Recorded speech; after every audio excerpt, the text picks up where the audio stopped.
Di kahyangan paling atas dan di bumi para raja ada sebuah kitab yang bisa disentuh oleh siapapun, namun tak bisa diubah oleh sembarang orang.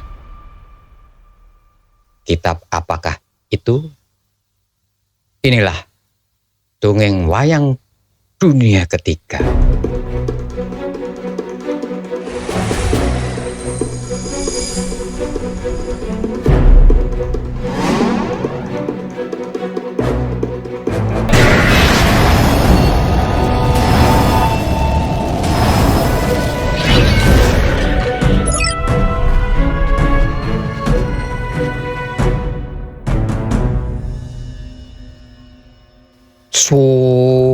Harep tutupi tono. Kitab paling suci, kitab yang paling dihargai oleh para raja sampai rakyat jelata, kitab yang dihafalkan banyak para pengusaha-pengusaha, bank-bank sentral, kitab yang dihafalkan oleh para pengendali-pengendali dunia. Ya, inilah kitabnya. Eng ing eng, jreng, kitab suci Ci Ahlan.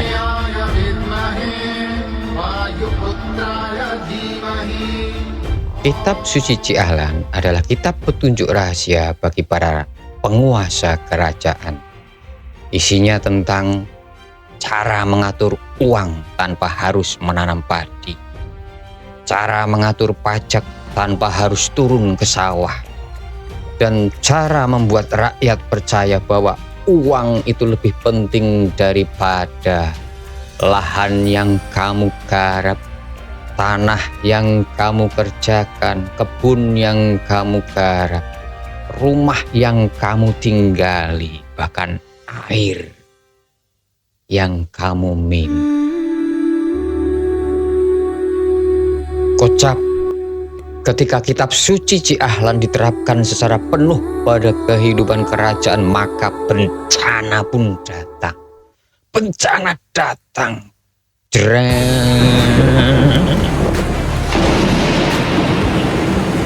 Kerajaan mulai menyembah keserakahan sang raja, mulai kenal manipulasi, mulai membuat kastil-kastil, mulai membuat rumah-rumah yang besar, mulai membuat benteng-benteng untuk tempat tinggal, dan yang menyakitkan adalah memulai membuat tempat sembahyang yang berupa bank.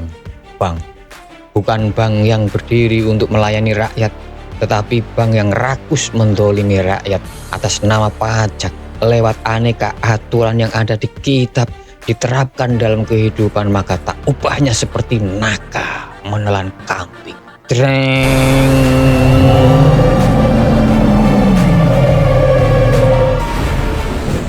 Dan sampai akhirnya terjadilah korup yang besar di dunia manusia. Bank-bank yang dianggap terlalu besar untuk gagal ternyata justru gagal dengan cara yang paling memalukan. Uang rakyat habis, investor hancur, dan simpanan petani pun ikut ludes. Rakyat hilang entah kemana. Yang punya hutang di bank sentral ditendang dan dituding sebagai sumber bencana. Tanahnya dirampas, rumahnya disita, dan bahkan kalau tega, istrinya dihamili.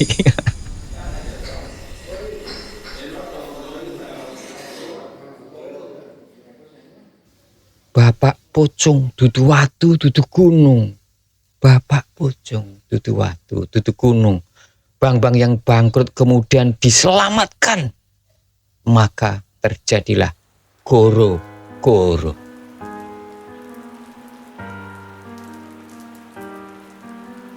Goro-goro di dunia manusia, di dunia kerajaan yang sampai menyundul ke keheningan dan kenyamanan kahyangan. Tiba-tiba kayangan gonjang-ganjing bergejolak, tatanannya jadi berubah. Arah mata angin sudah tidak bisa dikendalikan. Gunung-gunung pun mengangguk-angguk sambil membatuk-batuk dan mengeluarkan isinya. Air laut naik bermeter-meter lebih tinggi dari biasanya.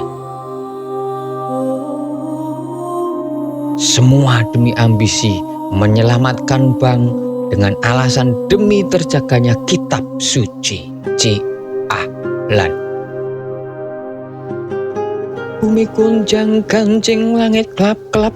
Ya, bahkan ketika pajak-pajak rakyat terkumpul dari sistem pemerasan, para pemungut pajak yang mengirim berkarung-karung emas ke istana, kayangan yang seharusnya mencurigai dibungkam mulutnya oleh hak istimewa para raja, dan lalu emas-emas itu disuntikkan kembali ke bank-bank yang sekarat agar si naga yang hampir mati sekarat bisa bernafas dan bisa kembali digunakan untuk memangsa darah-darah rakyat kecil, rakyat jelata dengan aneka jurus yang mematikannya yang tak tersentuh.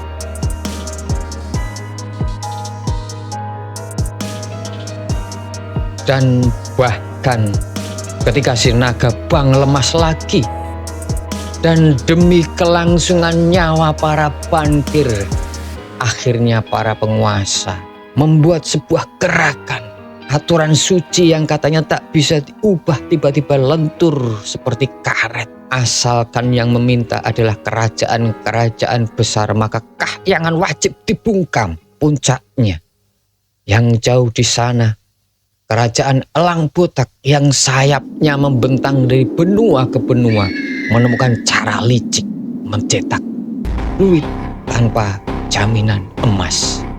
Ya, mencetak pasokan uang dengan ganas dan jumlah yang di luar nurul iman. Mereka menghapus satu baris bagian terpenting di dalam kitab suci Ci Ahlan, yaitu aturan bahwa uang harus dicetak dengan jaminan emas. Dengan itu, mereka bisa mencetak uang kertas sesuka hati, menukarnya dengan kekayaan negara lain, lalu membangun armada perang untuk menjaga dominasinya. Siapa yang rugi? Petani di desa yang upahnya tak pernah naik, nelayan yang hasil tangkapannya dibeli murah, pekerja yang pajaknya langsung mengalir ke bank-bank yang sudah makan berlebihan. Dan siapa yang diuntungkan? Bank-bank yang mestinya sudah mati kini kembali hidup.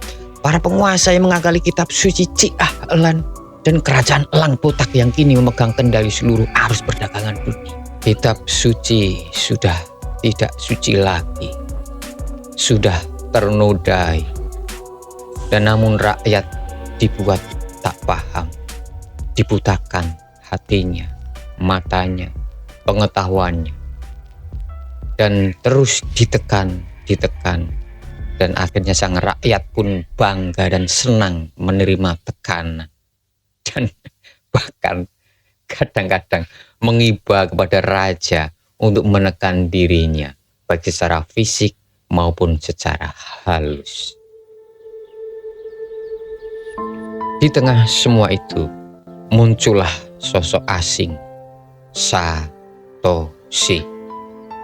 Ia menggeleng-gelengkan kepala sambil tertunduk malu, menyaksikan permainan kotor ini, mengerti bahwa kitab suci Ci Ahlan sudah kehilangan marwah kesuciannya.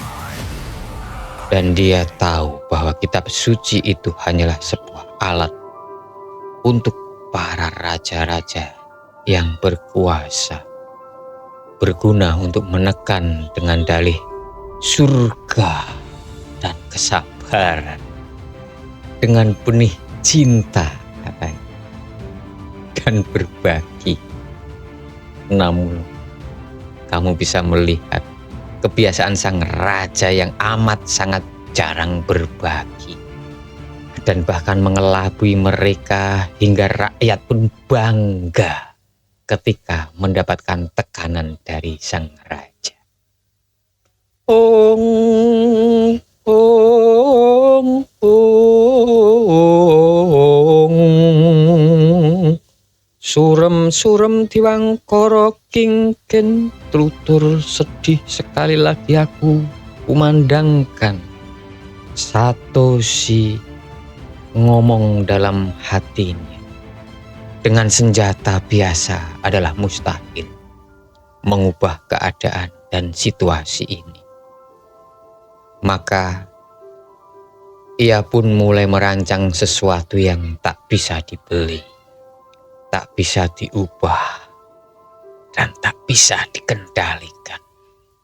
Apa itu? Nantikan serial berikutnya.